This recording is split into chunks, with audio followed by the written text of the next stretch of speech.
Vou dar 3 textos para você que são mal interpretados aqui por causa que as pessoas não têm nem o trabalho e o esforço de ler o contexto destas passagens. Isaías 41:6. Um ao outro ajudou e ao seu próximo disse: Sê forte. Eu já vi esse texto ser usado, inclusive em sociedades internas da igreja a qual eu pertenço.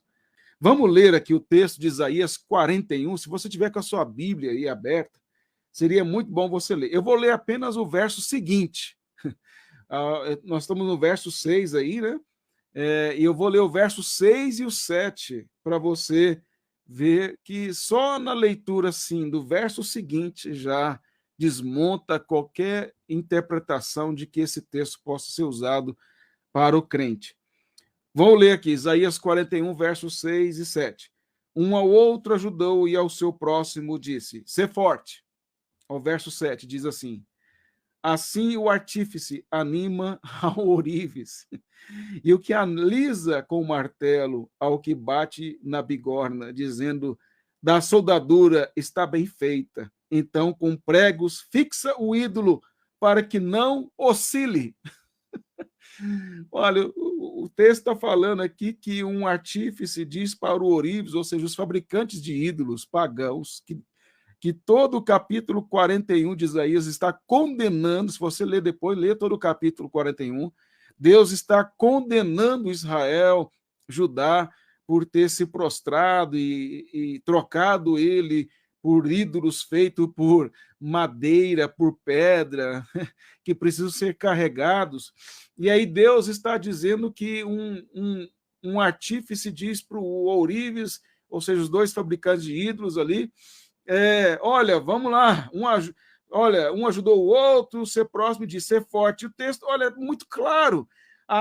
Assim o artífice anima ao ourives.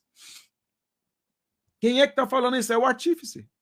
Está dizendo para quem? Para o ourives. E falando o quê? Para se animar a fazer o ídolo. Aí você pega um texto desse e prega e fala que o irmão tem que animar o outro com relação a obra do Senhor. Vocês perceberam como que são erros assim muito tolos por falta de esforço de ler o verso seguinte, né, de não considerar uma coisa, algo tão simples assim. Outro texto também que é muito usado, né, de forma errada, e eu estou só exemplificando, tudo posso naquele que me fortalece, Filipenses 4:13. Vocês já devem ter ouvido alguém falar desse texto, dizendo que você pode tudo o que você quiser no Senhor, porque Ele te fortalece, você pode ter o carro que você quiser, ter a casa que você quiser, você pode ter o emprego que você quiser, o salário que você quiser e assim por diante, porque eu posso tudo naquele que me fortalece. Esse é um outro texto muito utilizado, né? E de forma, você já deve ter visto esse texto colocado dessa maneira aí, em adesivos nos carros, em motos, né? Como se fosse uma coisa para proteger as pessoas. Por que que a gente não pode interpretar esse texto como eu falei que as pessoas geralmente interpretam esse texto, dizendo que você pode tudo naquele que fortalece, pode ter tudo que você quiser? Esse é um outro texto importante também para exemplificar isso aí. Esse texto aqui, quando você olha lá para Filipenses capítulo 4, e eu vou ser mais rápido aqui, você vai ver que, leia só do verso 10 até o verso 13, você vai ver que Paulo ele está agradecendo aos irmãos de Filipos por terem ofertado a ele e o ajudado, mas ele está grato pela providência do Senhor em ter utilizado estes irmãos nesse processo, e ele fala que não estava alegre por causa do recurso, mas por causa do Senhor, porque ele havia aprendido a passar pela pobreza, estar contente em qualquer situação, ele aprendeu a ser humilhado, ser honrado, em todas as circunstâncias, ele diz que ele tem experiência tanto de fome como de fartura. Veja, então ele coloca fome, pobreza também no pacote, não só riqueza ou abundância.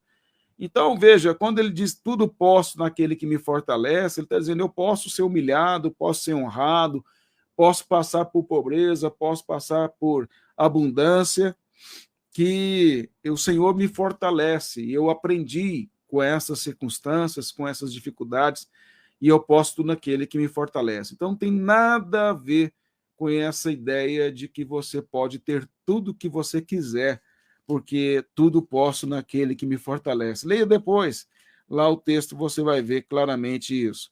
E por último, o texto que eu menciono aí, apenas para exemplificar como as pessoas erram assim de uma forma muito comum por não lerem o texto, não lerem o contexto do texto, é o texto de Apocalipse 3:20. Eis que estou à porta e bato. E se alguém ouvir a minha voz e abrir a porta, entrarei em sua casa e cearei com ele e ele comigo.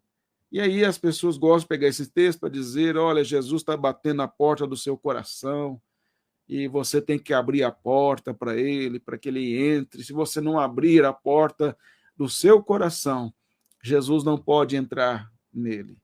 E aí então as pessoas usam esse texto para poder usar esse sentido, né, de interpretação. Mas será que esse texto ele é usado para os ímpios, para os crentes? Qual que é a mensagem dele? Quando a gente olha aqui no texto, a carta, ele está dentro da carta à igreja em Laodiceia, que começa no verso 14 e vai até o verso 22. Quando as pessoas usam esse texto, elas usam para evangelizar, então para falar para os ímpios, abra a porta do seu coração para Jesus entrar, tal. Então é como uma mensagem de apelo, né, para as pessoas não crentes. Mas quando a gente olha no contexto dessa passagem, primeiro que é uma carta para uma igreja, a igreja em Laodiceia. Então a igreja é composta, né, pressupõe, de crentes. Então a mensagem não é para ímpios aqui, a mensagem é para os crentes aqui em Laodiceia. No versículo 19, que é um verso anterior a esse, Jesus fala assim: eu repreendo e disciplino a quantos amo, sê, pois, zeloso e arrependa-te. Jesus repreende, disciplina quem ele ama. Quem é que ele ama? Os crentes. São os crentes que ele ama. E ele fala para eles serem zelosos e se arrependam. Aí ele fala, ó, eu estou à porta e bato. Aí vem o texto.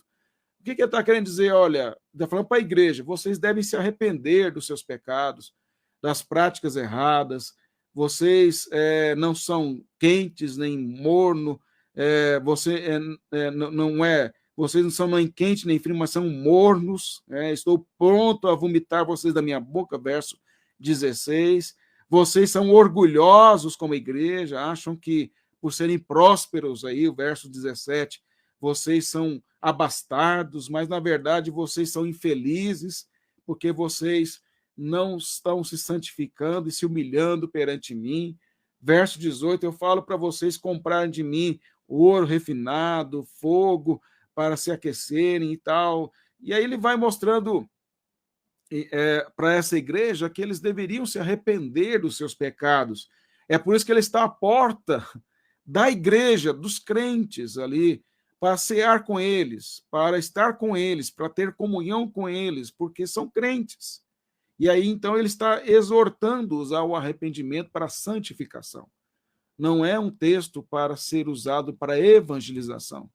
Jesus não está à porta do coração do ímpio, como e só basta o ímpio abrir a porta do seu coração para isso. Não.